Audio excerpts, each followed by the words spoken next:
Howdy everyone, my name is Jay, and today we will be continuing Minecraft.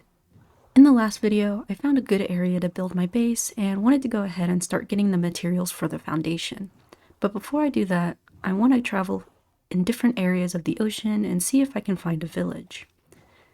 I quickly set sail, and soon I stumble upon a mangrove forest. So I quickly grab the saplings and continue on, and while traveling I like to usually keep a bed with me, and I forgot to bring one.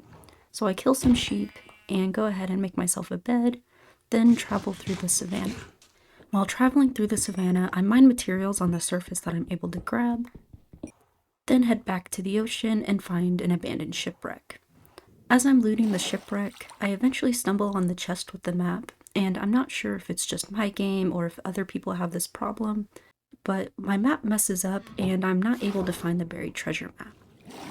So I toss it back in the ocean and continue to travel the ocean and eventually stumble upon a mushroom island.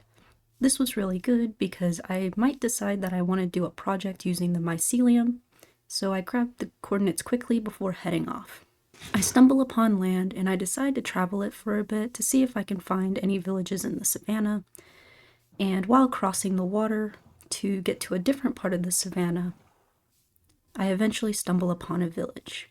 This village was absolutely amazing because it was on the ocean, so if I find a villager, I can quickly take it back to my base without having to do anything extra. I quickly loot the village and finally trap one of my villagers, and make my way back home with a new friend.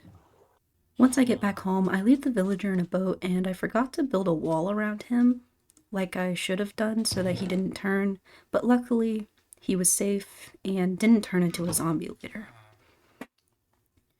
I go ahead and make some iron tools and clear out some jungle trees so that I can plant the mangrove saplings. I go into a hole in the ground thinking that it's a cave, but sadly it is not. So instead, I decide to plug up the water from the top and make a staircase down so that I can reach level -58. I chose -58 because I want to use deep slate in my build, and at level -58 I can also start looking for diamonds. I stumble upon a small cave, but was too lazy to go through it and covered it up. But after a few blocks, I find an even larger cave that I'm not able to go down. So I cover up the spot where the larger cave is, keeping note on where it is in case I do want to go back and loot it, and turn left until I finally hit -58. Once down, I made an area for me to strip line so that I'm able to get deep slate and diamonds, and I went back up to the surface so that I can drop off the materials. I went ahead and planted my mangrove saplings, and made one polished and one bricked deep slate to see how it would look with the jungle wood. I made a second chest for materials so that I can keep them separate from the materials I got on my first day. It made more pickaxes so that I could stay in the mine and get as much material as I could. I also made a pair of pants because I didn't want my butt to hang out while I'm in the cave. I went back in the mine and digged around for a while until I found my first vein of diamonds that held 6 of them.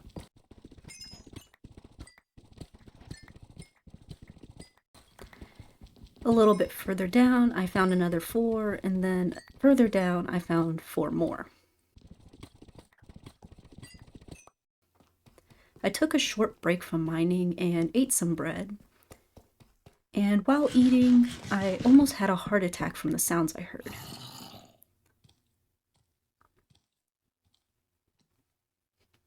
After recovering from my small heart attack, I mined some more and eventually stumbled upon 2 more diamonds. I finally break my last pick, head back to the surface, and put what I gathered in the chest. I make my first diamond tool, and convert some of the deep slate into polished deep slate, and the rest into just deep slate bricks.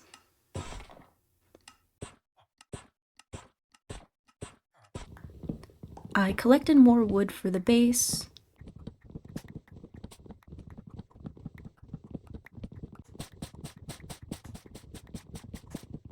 grabbed propagules from the mangrove trees, collected wood from the mangroves, broke my axe, and plant more mangrove saplings in the water.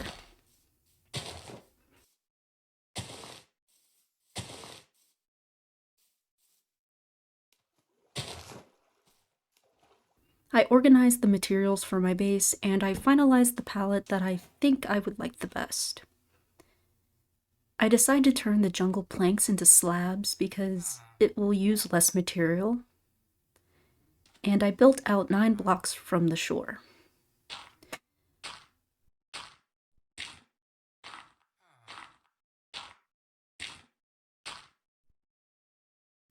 I then began to work on the outline for the first point.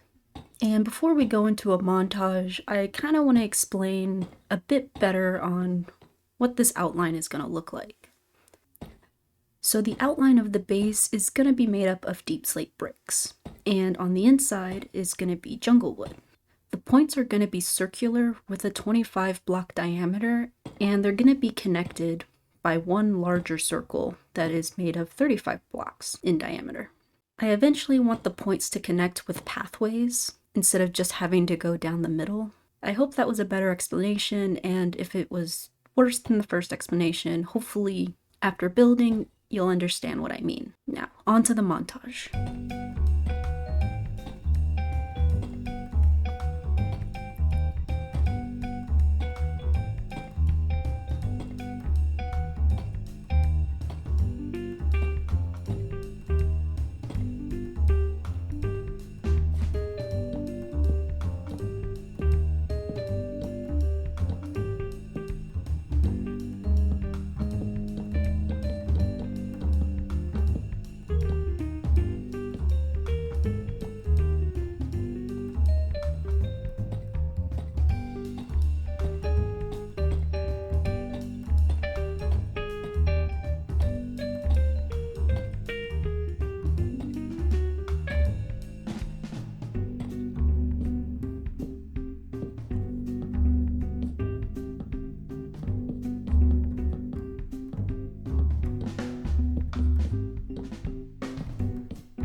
I almost run out of materials while filling in the floor and decide to cut down mangrove trees.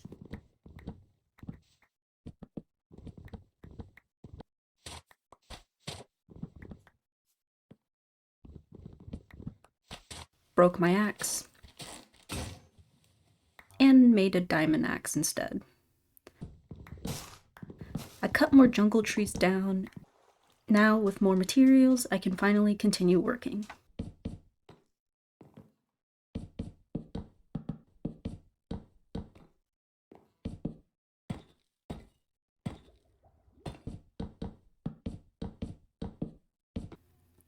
I eventually run out of deep slate bricks and go to mine more.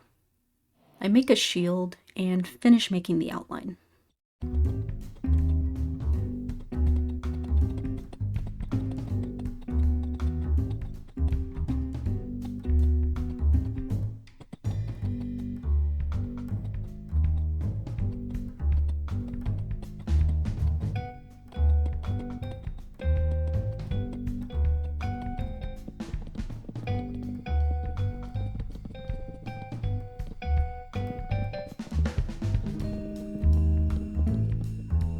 Now that I had the outline done, I wanted to go ahead and fill in the rest. So off camera, I grabbed some more materials and was able to get another villager.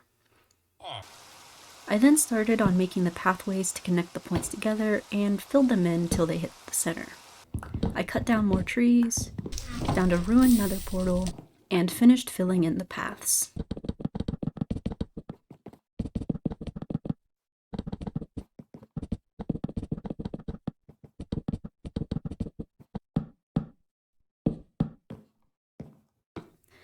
To be honest, I'm not a big fan with how it's looking, and I tried to see if I could recover it. So I made some shears, collected oak leaves, aligned them along the border, and placed slabs on the top of them. I made entryways on 2 of the points, and I still didn't really like it. So I decided to take a break from building and instead made a villager breeder.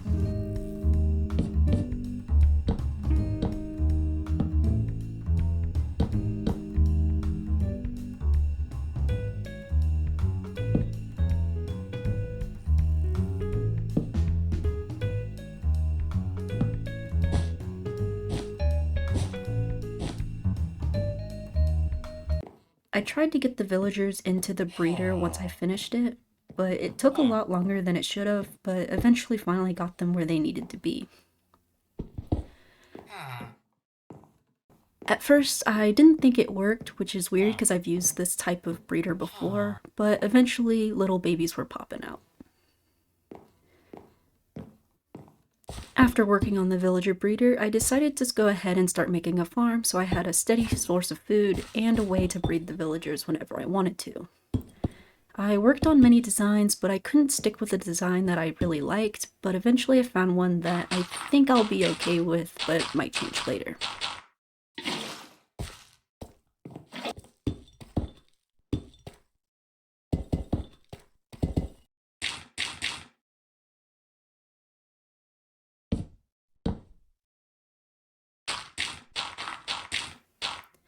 As I was building the farms, I realized I was going to need a lot of materials, and I was going to need a lot of villagers in order to make things work. So in the next episode, I plan on getting a lot of armor and tools and making the temporary iron farm for all the materials that I will need. So if you liked the video, go ahead and leave it a like, and I will see you in the next one.